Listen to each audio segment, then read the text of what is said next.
In the 13th inning. We don't have a lot of time, but can we jump on the Firecats bandwagon? Sure, I'm on it, baby. Let's go. Go Firecats. They've got a lot of steam here. Have a good night. As the late, great Jackie Robinson once said, a person's importance is measured by the impact they have on other people. And if this is truly the case, as you saw right there, Sam Sirianni tops very many people when it comes to caring. I'm Don Brennan at Fort Myers High for ABC 7 Sports. Welcome back, everybody. The Miami Hurricanes kicked off their season today as they try and defend that national championship. They took on Florida A&M, a team they have not lost to in over 20 years. Offensive line coach Art Kehoe was on that team, and his troops have reminded him of it every day. Yesterday, the Red Sox had the big media circus with A-Rod and the Yankees. Tomorrow night, Pedro Martinez will make his 2004 debut. So today didn't really capture the nation like yesterday, and tomorrow they played the Twins in a split squad game.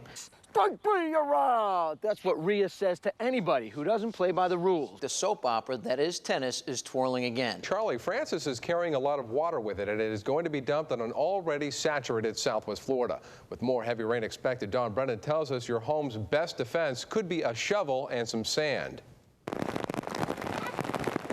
It is all hands on deck as Southwest Florida tries to lessen the effects of the rain from Hurricane Francis. Getting sand to cover up our sliding glass doors and front door and stuff, because we're more worried about the flood from the rain.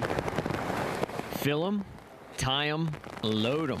Sandbagging is the first defense from the raining and flooding that Francis is bringing. The county has distributed about 22,000 bags and about 570 tons of sand, and it's been distributed to the fire stations throughout Lee County, but probably not every station has sand in bags. So if a citizen wants to pursue that option, call your local fire department for exact locations. With the brunt of Hurricane Francis not expected to hit Lee County, many businesses are open, so people have to go to work. But with 5 to 8 inches of rain expected, people still have to sandbag, like Richard and Jennifer Herman here, who are sandbagging for her father, who is at work and can't do it himself. We're actually getting it for my dad. He lives in Fort Myers and he's in a flood area, so he's in a low area and it gets flooded, and he got stuck working today.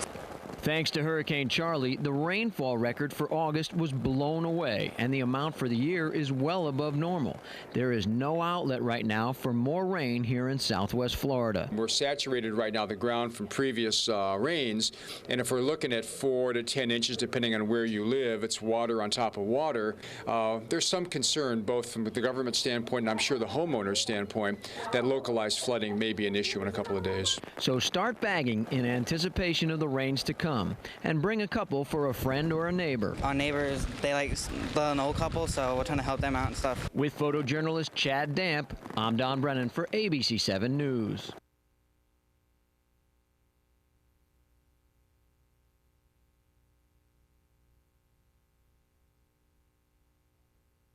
At Cardinal Gibbons High, I'm Don Brennan with the St. Thomas Wrestlers, and they're trying to figure out how to beat Cardinal Gibbons tonight. It hasn't happened in over 5 years. That's 78 matches, but they're pretty confident they could do it. So let's get it on. Yeah! Al, on a roll, 5 in a row. What's the difference? The difference is I finally got back to pitching. Really, let's face it, if you look at most of these major league pitchers, you see everybody in a velocity zone of about 87 to 92, and everybody's got a little breaking ball, an occasional changeup or some other third pitch. James really does it all. He provides offense from the inside, from the outside. He plays defense. He provides leadership. But the only thing he doesn't do is drive the team bus. All aboard! He probably could drive the bus and probably do a good job at it. John, how's it been so far your first year owning a baseball team? It's been a lot of fun. And is it what you expected? I mean, is it what you expected out of the team? I know obviously the record's not what you would want it to be, but as far as the day-to-day operations and the involvement? Well, there's so much more than I'd ever imagined. You know, the Yankees all those years, I wasn't involved except mainly watching games and having discussions about, strategic discussions. And to see what's involved here, it's really a marathon, 162 games. It's quite something. Yeah, he leaves and he comes back again. I mean, he's not going to give up on that, and he was in the groove, so I guess Jim turned around and says, all right. I mean, Kevin is not your run-of-the-mill player. No, you have to give Jim credit for taking that, not having too big of an ego to get aggravated with that, and he actually went back to the clubhouse, got Kevin Brown out of the clubhouse, and told him to go back in. And Kevin Brown, what he actually said in no uncertain terms was that I want to go pitch by pitch, batter by batter, that if you feel at any time you need to take me out, but I want to stay in there. I want to go out there and at least give it a shot.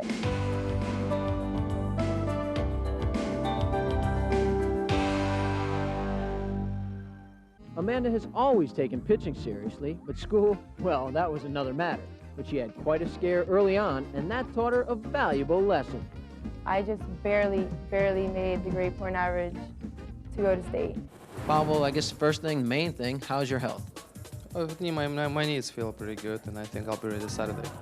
Now, you didn't play in any of the preseason games, but that wasn't because of any pain. That was just to, I guess, kind of give yourself longer to recover? That's correct. Officially, I was released on 29, which is today, so we've got a couple of days to go.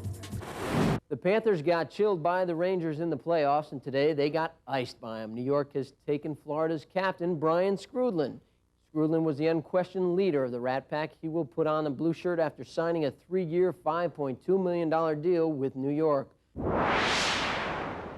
You've got to believe the South Broward, even though they've lost 3 straight, are ready to play the spoiler against South Dade. South Dade needs a win to go for the district title against Hollywood Hills. What a turnaround from a year ago. Last year, the Westminster girls, not such a good year at all. This year, they've started the year undefeated. Melody trying to find the handle. A nice feed for Parrish. Parrish dancing in on the right wing. Parrish sends it in for Wheeler to score! Scott Melody has tied it up for Florida. A perfect feed. The ice is where Scott Mellenby is at his best, but he is quickly becoming at home on the golf course for his annual celebrity match that helps out in the fight against autism. Yeah, it's a lot of fun. It's for a real special cause, obviously, for me and my wife, and it's nice to have a lot of friends and family around. The thing that really impresses me is Scott's dedication, not only to the Panther Hockey Club, but to this community. He spends his summer here. He's very much involved in the Mellenby Foundation, and it's great to be here and see the tremendous support the athletes of South Florida are giving him. Most of the Panthers players and personnel join up with other local celebrities and golfers to shoot it out on the links. One celebrity teams up with each foursome, and there's some bad golf played along with some shady scoring. Some good golfers out here, though. Some of the hockey players are pretty good golfers. Ray Shepard's here and a few of the guys, so it's a lot of fun, but I've seen a lot of hacking, but nobody hacks more than Jeff Rimmer, and nobody cheats more than he does either. The good thing about these golf tournaments is it combines the 2 elements that celebrities love. They love to play golf, and they love to help children. Well, that's what it's all about, is charity tournaments that we all love to play in as athletes and people involved in pro sports. You know, anything we can give back to the community, I think, is the right thing to do. It's a great cause. You know, we have a lot of fun out here and make some money for the actual foundation. Along with the tournament, players and celebs get to enjoy some post-golf activities as well, including a silent auction of donated items such as 4 prime seats to a Dixie Chicks concert, or jerseys signed by Hall of Fame hockey players Guy Lafleur and Bobby Orr. Dan Marino and Doug Flutie, who both have children afflicted by autism, both donated signed items as well.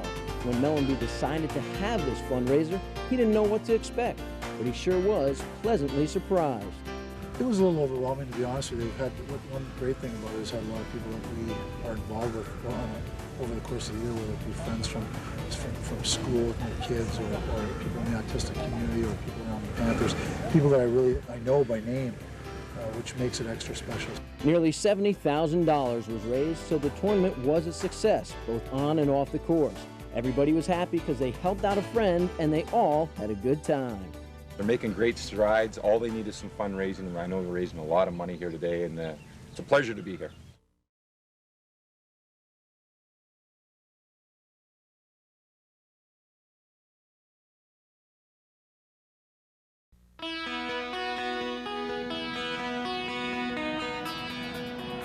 Oh, no doubt. It's shots like this that make Frank Buttacavoli of Ransom Everglades School one of the top high school golfers in Dade County. But it's the shoulder injury Frank is coming back from that is the real story.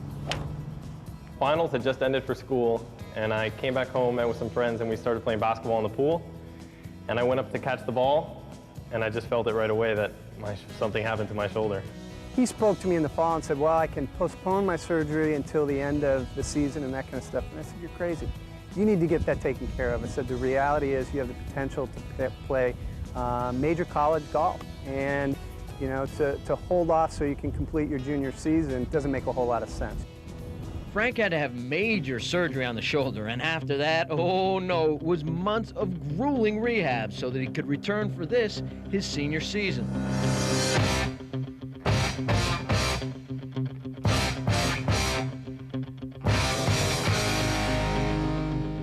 There's a huge recovery aspect that you have to deal with.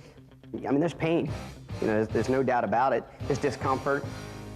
And it really has to be a repetitive, cycled program. It's not something that you come in and you do once a week. I mean, you really have to focus. I knew I had to do it. My therapist told me that if you don't do it correctly, it's not going to heal. And I wanted to play golf again. While I was out for 7-8 months, I grew 3 inches, gained some weight, but most of it was from the rehab, just a little more muscle mass. For sure, Frank did not sit out in the gym to be Arnold Schwarzenegger, but he needed to hit the weights and strictly adhere to his rehab if he was going to get back out on that course. But he was like Arnold in one aspect. When he hurt his shoulder, he told his coach, "I will be back." I had no doubts at all. At what level, that was the only question mark. I mean, pretty serious injury to bounce back from, and especially as quickly as he bounced back. Now, Ransom Everglades is situated right on Biscayne Bay, but with a new swing in tow, it's the golf course where Frank and his coach think he'll make the biggest splash. Right now, I feel pretty comfortable. I think I'm going to have a good high school season. If I place well in a couple national tournaments, I should be able to find out where I'm going to college.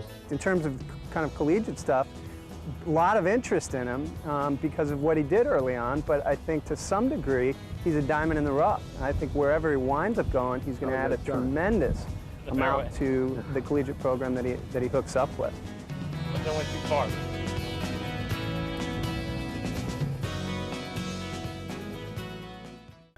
Off the tee and you hear guys yell 4 like you just heard Donny yell 4 on my shot. Now,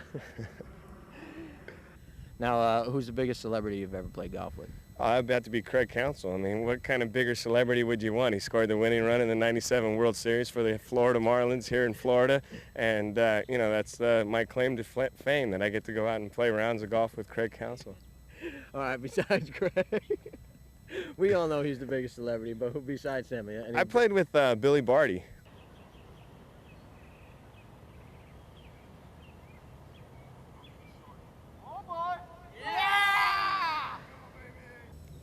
Hey, it's all well and good to hear the celebrities busting on each other, but they do that all the time. They work with celebrities, so it's no big deal for them. What's it like to be one of the other guys on the outside looking in, playing with celebrities?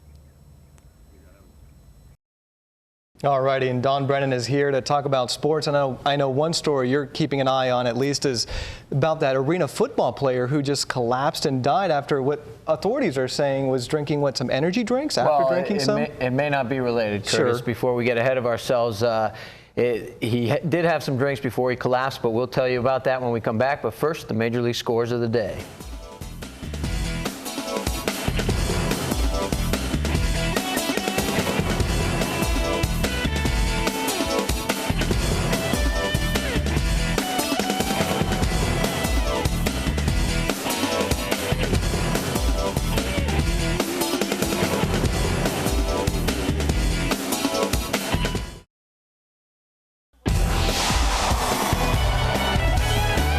In 1913, 20-year-old Francis Ouimet beat out all comers in his very first major tournament, the U.S. Open. He is the only player ever to accomplish that feat. Today, Ben Curtis would try to do the same at the British Open.